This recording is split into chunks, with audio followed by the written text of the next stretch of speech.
السلام علیکم۔ Lecture 16 first year اسلامیات لازمی۔ ہم دیکھ رہے ہیں تعارف حدیث۔ رب اشرح لی صدری ویسر لی امری واحلل عقدۃ من لسانی یفقہوا قولی۔ عربی میں حدیث کا مطلب کیا ہے یہ اچھی طرح جاننے کی ضرورت ہے۔ بات چیت، گفتگو، نئی چیز، خبر اور کلام کو کہا جاتا ہے حدیث۔ یہ اس کے لغوی معنی ہیں، اسے رٹا لگا لیں، بی اے تک آپ کو حدیث کے معنی یاد رہیں گے انشاءاللہ اور کام آئیں گے۔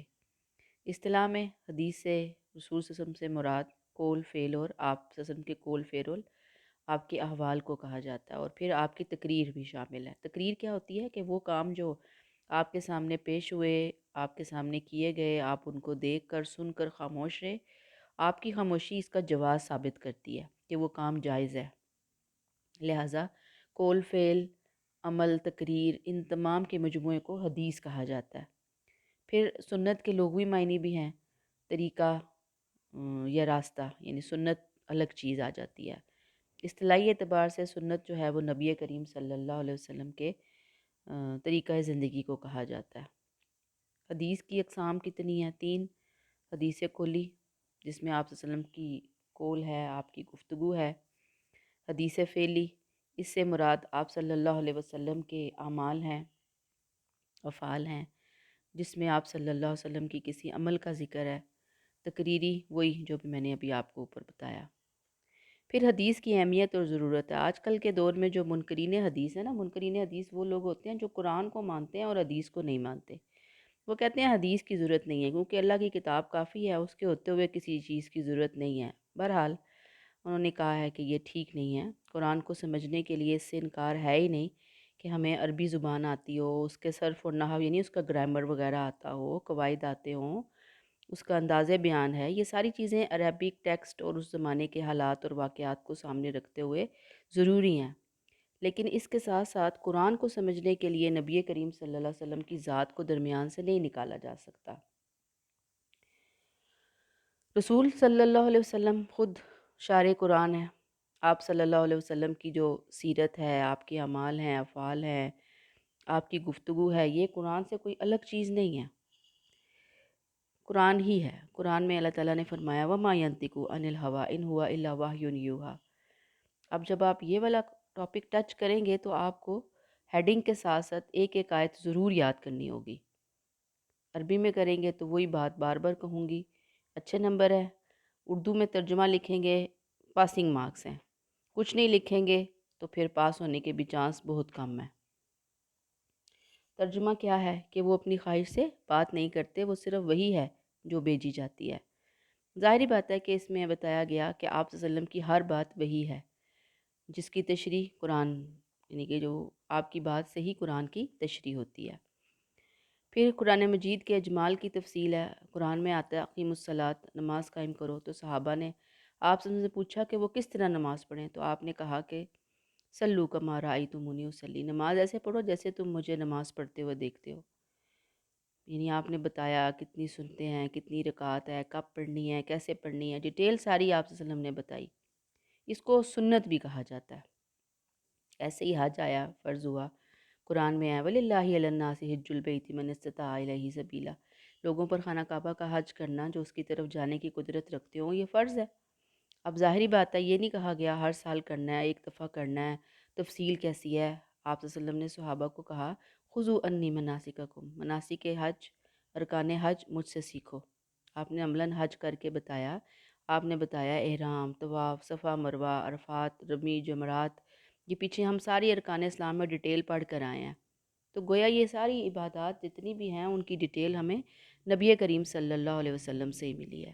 اگر ہم آپ صلی اللہ علیہ وسلم کے افعال اور اعمال کو الگ کر دیں تو ہم دین کی کسی بات پر بھی عمل نہیں کر سکیں گے۔ پھر نبی کریم صلی اللہ علیہ وسلم کی اطاعت کا حکم اللہ نے خود قرآن میں دیا۔ قرآن میں ہے وَمَا آتَاكُمُ الرَّسُولُ فَخُذُوهُ وَمَا نَهَاكُمْ عَنْهُ فَانْتَهُوا، رسول تمہیں جو عطا کریں وہ لے لو، اور تمہیں جس چیز سے روکے اس سے باز رہو۔ پھر ایک اور جگہ فرمایا وَمَن يُطِعِ اللَّهَ وَرَسُولَهُ فَقَدْ فَازَ فَوْزًا عَظِيمًا، جس نے اللہ اور اس کے رسول کی اطاعت کی تو وہ بڑی مراد کو پہنچا۔ پھر ایسے ہی فرمایا سورہ محمد میں ہے، یا ایھا الذین آمنوا اطیعوا اللہ و اطیعوا الرسول ولا تبطلوا اعمالکم، اے مومنو اللہ کی اطاعت کرو، رسول کی اطاعت کرو، اور اپنے اعمال باطل نہ کرو۔ مطلب ان تمام آیات کا رزلٹ کیا نکلتا ہے کہ رسول کی اطاعت ایسے ہی ضروری ہے جتنی اللہ کی اطاعت ضروری ہے، اور اللہ کی اطاعت کے ساتھ اگر رسول کی اطاعت نہ کی جائے تو انسان کے سارے نیک اعمال ضائع ہو جاتے ہیں۔ پھر اللہ تعالیٰ نے کہا کہ رسول کی نافرمانی گمراہی ہے، قرآن میں ہے وَمَن يَعْصِ اللَّهَ وَرَسُولَهُ فَقَدْ ضَلَّ ضَلَالًا مُبِينًا، جس نے اللہ اور اس کے رسول کی نافرمانی کی وہ کھلی گمراہی میں پڑ گیا۔ کھلی گمراہی یعنی آپ صلی اللہ علیہ وسلم کے حوالے سے ایک شخص سخت گمراہ ہو گیا۔ پھر حدیث کی تاریخی حیثیت بھی آتی ہے، آپ صلی اللہ علیہ وسلم کی زندگی کے حالات، واقعات، آپ کی سیرت کے غزوات، جتنی چیزیں ہم دیکھیں تو ہمیں آپ کی سیرت سے ہی پتہ چلتی ہیں۔ پھر حدیث کو چھوڑیں تو انسانی تاریخ کے جو اہم دور کے واقعات ہیں وہ ہمیں نہیں پتہ چل سکتے۔ تو آپ صلی اللہ علیہ وسلم کے زمانے کے معاملات، بہت ساری چیزیں حدیث کے ذریعے ہمیں پتہ چلتی ہیں، کیونکہ آپ صلی اللہ علیہ وسلم کو ہی اللہ نے بہترین اسوہ بتایا۔ لَقَدْ كَانَ لَكُمْ فِي رَسُولِ اللَّهِ أُسْوَةٌ حَسَنَةٌ، تمہارے لیے اللہ کے رسول میں ایک بہترین نمونہ ہے۔ پھر حدیث مسلمانوں کے اتحاد کا ذریعہ بھی ہے، ملت اسلامیہ کی شرازہ بندی نہیں ہو سکتی، دینی احکام میں جو یکسانیت ہے، حدیث کے بغیر ہم اس سے مجروح ہو جائیں گے۔ ہر شخص قرآن کے متعلق اپنی من مانی تعویلیں کرنا شروع کرے گا، ہزاروں فرقے وجود میں آئیں گے، اتحاد ملت ختم ہو جائے گا۔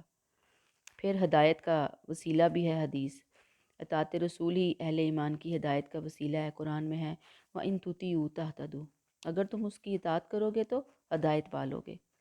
پھر حدیث کے حجت ہونے پر اجماع امت ہے، تمام فقہا کا اس پر اعتماد ہے، اتفاق ہے، اتحاد ہے کہ جو اسلامی قوانین ہے اس کا دوسرا بڑا ماخذ سنت رسول صلی اللہ علیہ وسلم ہے۔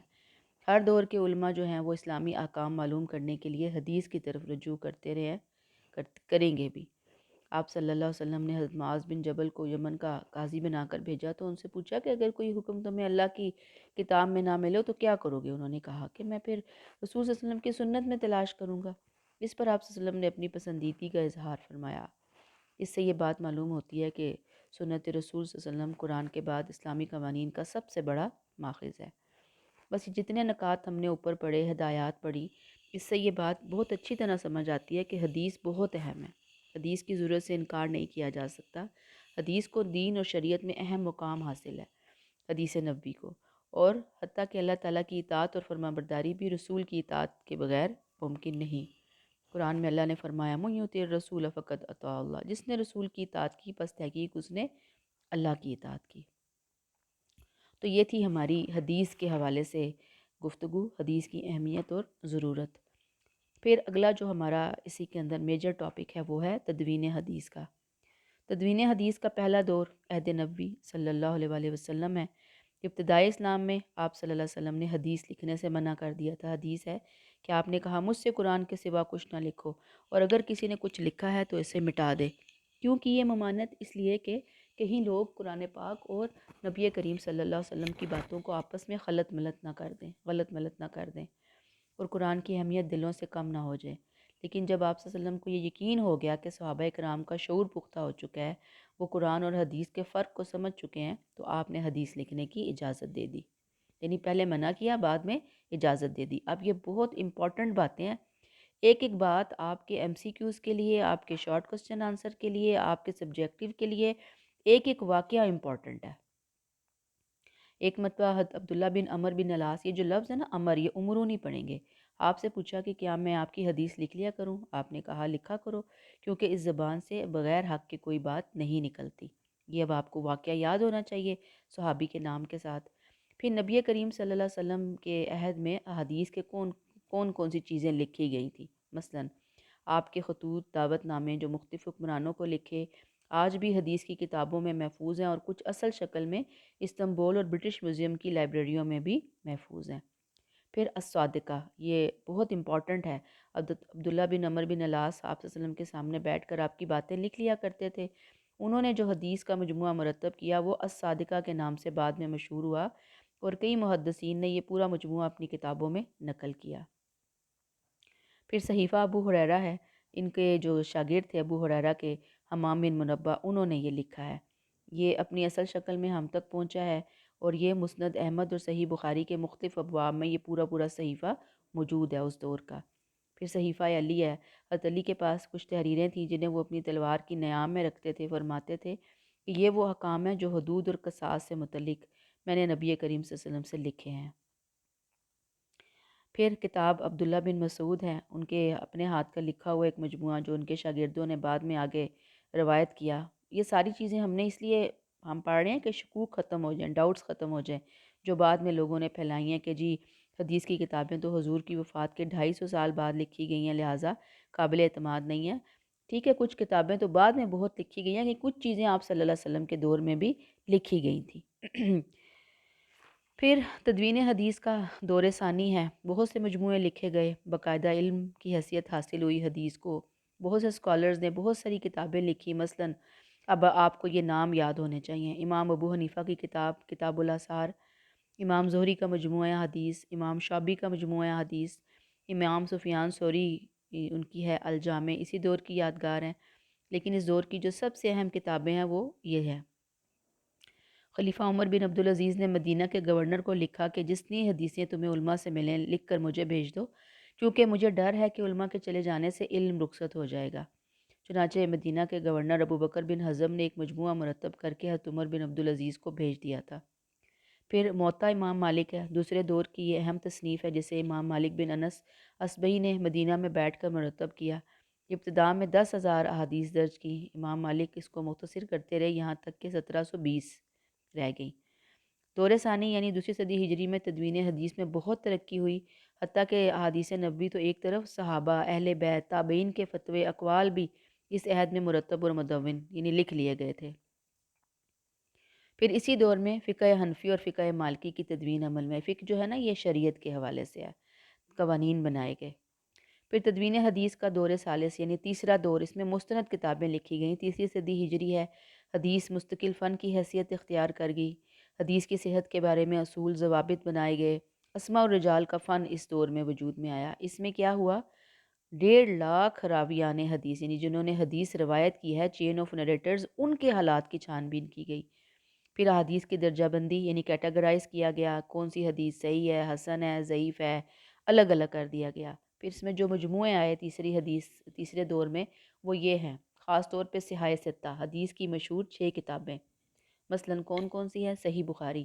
اب یہ نام آپ کو یاد ہونے چاہیے: ابو عبداللہ محمد بن اسماعیل بخاری، 194 ہجری بخارا میں پیدائش، 256 ہجری وفات، 16 برس میں کتاب مکمل ہوئی۔ کتاب کا پورا نام الجامع الصحیح، 9082 حدیثیں ہیں، یہ قرآن کے بعد صحیح ترین کتاب ہے، علماء کہتے ہیں اس بات کو۔ پھر صحیح مسلم ہے، امام مسلم بن الحجاج قشیری نیشا پوری، یہ پیدائش جو ہے ان کی 206 ہجری یا 204 میں ہے، وفات 261۔ ان کی کتاب بھی الجامع الصحیح ہے، 7275 احادیث۔ اب یہ ایک ایک چیز یاد رکھنے والی ہے، رٹا لگانے والی۔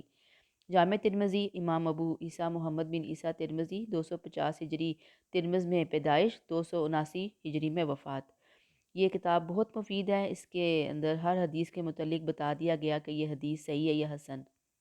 پھر سنن نبی داؤد ہے، ابو داؤد سلیمان بن اشس سجستانی ہے، یہ اشس ہے، یہ اشب پتہ نہیں کیوں لکھا ہے، اشس ہے۔ یہ آپ کی پیدائش 202 ہجری اور 275 میں وفات ہے، 4800 حدیثیں ہیں۔ یہ فقہی مسائل پر مشتمل کتاب ہے، جس گھر میں یہ کتاب ہو اس گھر والوں کو کسی اور سے فتویٰ پوچھنے کی ضرورت نہیں۔ سنن نسائی، ابو عبد الرحمن احمد بن شعیب نسائی ہے، 214 پیدائش، 303 وفات۔ ضخیم کتاب مرتب کی جسے بعد میں مختصر کر کے سنن نسائی کا نام دیا۔ پھر سنن ابن ماجہ ہے، ابو عبداللہ محمد بن یزید بن ماجہ، قزوین کے شہر، 209 میں پیدا ہوئے، 273 میں وفات پائی، 4000 حدیثیں ہیں۔ اس کتاب کا معیار صحاح ستہ کی دیگر کتابوں کے مقابلے میں کم ہے، اسی لیے کئی علماء نے اس کتاب کی بجائے موطا امام مالک کو صحاح ستہ میں شمار کیا ہے۔ ٹھیک ہے جی۔ پھر آگے اہل تشریح کی کتب حدیث ہے، ان کے ہاں یہ 4 کتابیں ہیں۔ الکافی ہے، ابو جعفر محمد بن یعقوب کلینی، 339 میں وفات ہوئی ہے۔ دوسری ہے من لا یحضرہ الفقیہ، مصنف کا نام محمد بن علی بن بابیہ القمی ہے، وفات 381۔ تہذیب الحکام، ابو جعفر محمد طوسی، سن وفات 460 ہجری۔ الاستبصار فی مختلف فیہ الاخیار، اس کے جو مصنف ہیں شیخ ابو جعفر طوسی ہیں۔ یہ کتاب تہذیب الاحکام کو مختصر کر کے لکھی گئی ہے۔ یہ بہت امپورٹنٹ بات ہے آگے کہ ان چاروں کتابوں کو اصول اربعہ کہا جاتا ہے، اس کو انڈر لائن کر لیجیے گا، ٹھیک ہے جی۔ تو یہ ان کی کتابیں ہیں، یہ سارا ان کا انٹروڈکشن ہے حدیث کا۔ آپ نے ایک ایک چیز کو رٹا لگانا ہے اور امپورٹنٹ ہے، اس میں سے لازمی کوسچن آیا کرتے ہیں، خاص طور پہ صحاح ستہ اور یہ جو شیعہ کتب ہیں، کیا کہا جاتا ہے ان کو، کون کون سے نام ہیں، اسکالرز کے نام کیا کیا ہیں۔ آگے ہم دیکھیں گے آپ کی منتخب احادیث۔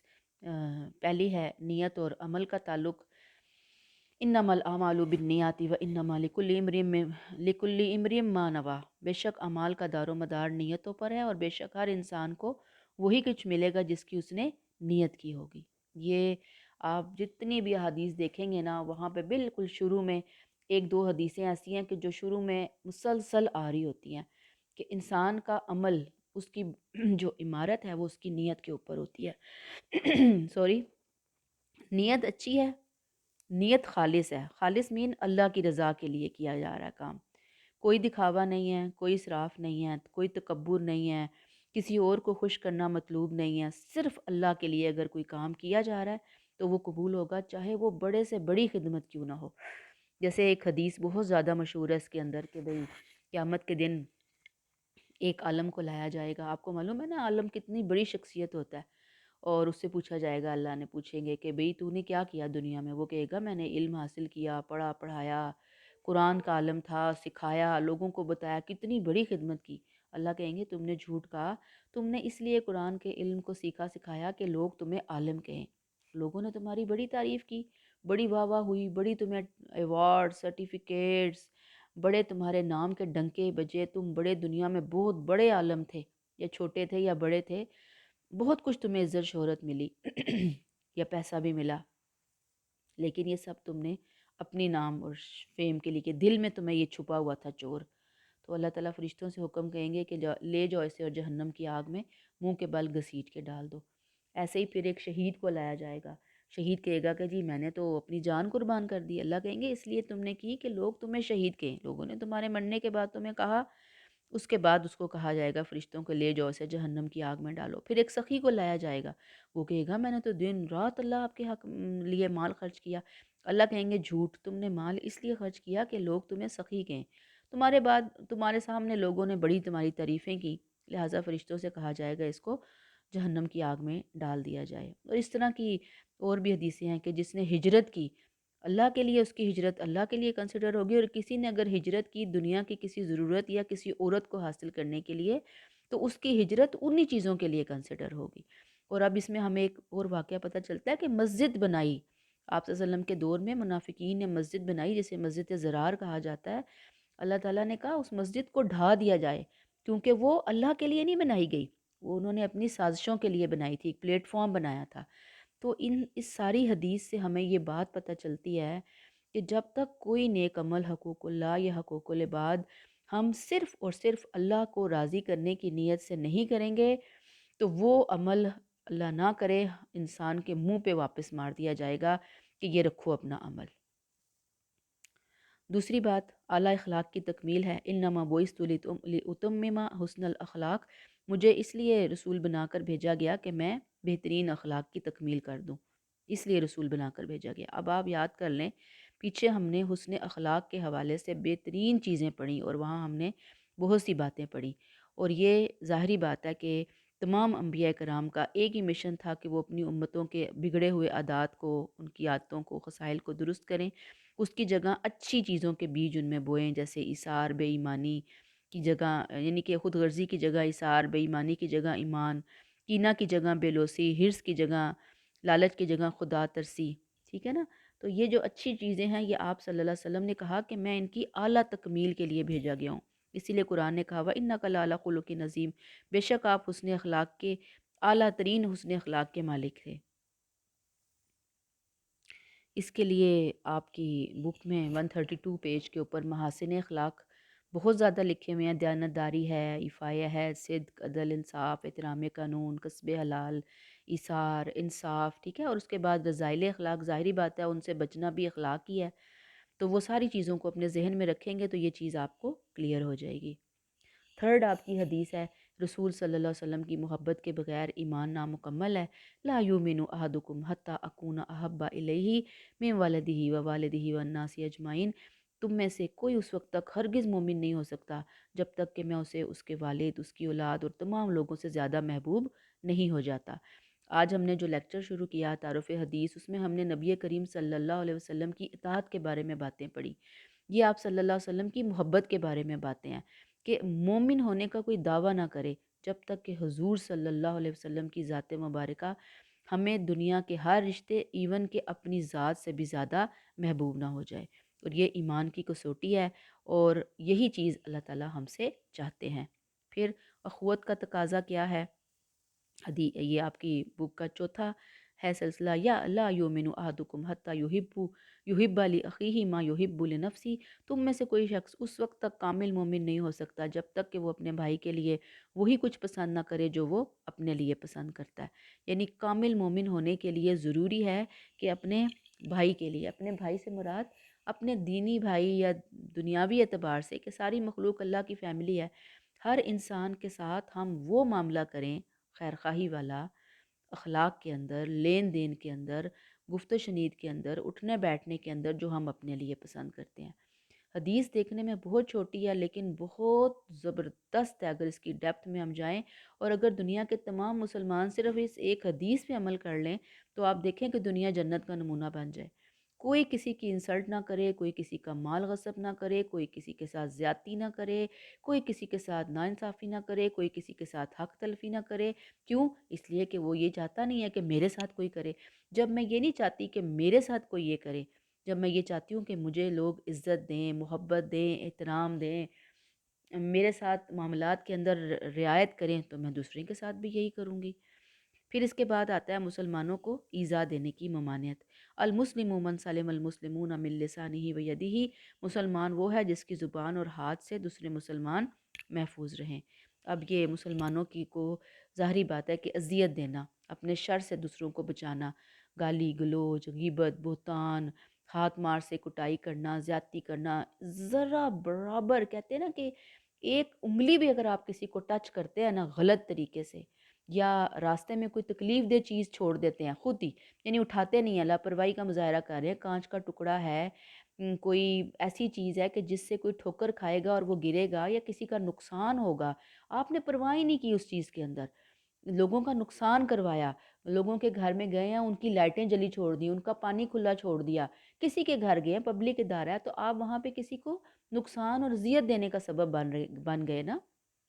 اللہ تعالیٰ نے آپ وسلم کے ذریعے یہاں پہ بالکل کلیئر کٹ بتا دیا کہ کسی کو اذیت دینا، اپنے ہاتھ سے ہو، اپنے زبان سے ہو، اپنے رویے سے ہو، اپنے عمل سے ہو، اپنے قول سے ہو، اپنے فعل سے ہو، کسی بھی اعتبار سے کسی کو اذیت دینا، یہ مسلمان ہونے کی نشانی نہیں ہے۔ مسلمان تو وہ ہوتا ہے کہ جو اپنی تکلیف سے، اپنی اذیتوں سے دوسروں کو بچاتا ہے۔ مثلا میں چھوٹی سی مثال دیتی ہوں آپ کو کہ آپ کالج میں ہیں نا، آپ سیڑھیاں چڑھ رہے ہیں، آپ بڑا سا تھوک نکال کے، بلغم نکال کے وہاں سامنے پھینک دیں، ٹھیک ہے، لوگ آ رہے ہیں جا رہے ہیں، بچے جا رہے ہیں آ رہے ہیں، ٹیچر جا رہی آ رہی ہیں، اب وہ سب کی نظر پڑ رہی ہے، گندگی، کراہیت فیل ہو رہی ہے، تو یہ کیا ہے؟ دوسروں کو اذیت دینا ہے اپنے رویے سے۔ واش روم گئے ہیں، آپ نے ٹوائلٹ کو فلش نہیں کیا، چھوڑ آئے ہیں وہاں پہ گندگی اپنی، دوسرے آئیں گے خود ہی کرتے رہیں گے، وہ پانی نہیں، لوٹا بھر کے پانی نہیں بہایا، ٹھیک ہے، کہ بو آتی رہے لوگوں کو، اب 10 لوگ یوز کر کے آئے ہیں تو کیا حالت بنی ہوگی، تو یہ دوسروں کو اذیت دینے والی بات ہے، یہ مسلمان کا کام نہیں ہے کہ وہ اپنے معاملات سے اذیت دے۔ اس طرح کی بیسیوں مثالیں ہم ڈھونڈ سکتے ہیں۔ پھر اس کے بعد ہے لوگوں پر رحم اور شفقت کی ترغیب۔ لا یرحم اللہ من لا یرحم الناس، اللہ تعالیٰ اس پر رحم نہیں کرتا جو لوگوں پر رحم نہیں کرتا۔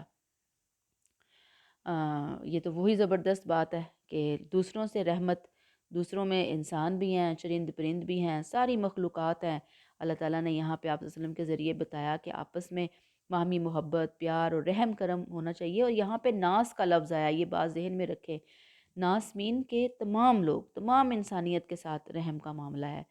اسی کو مولانا حالی کہتے ہیں، کرو مہربانی تم اہل زمیں پر، خدا مہرباں ہوگا عرش بری پر۔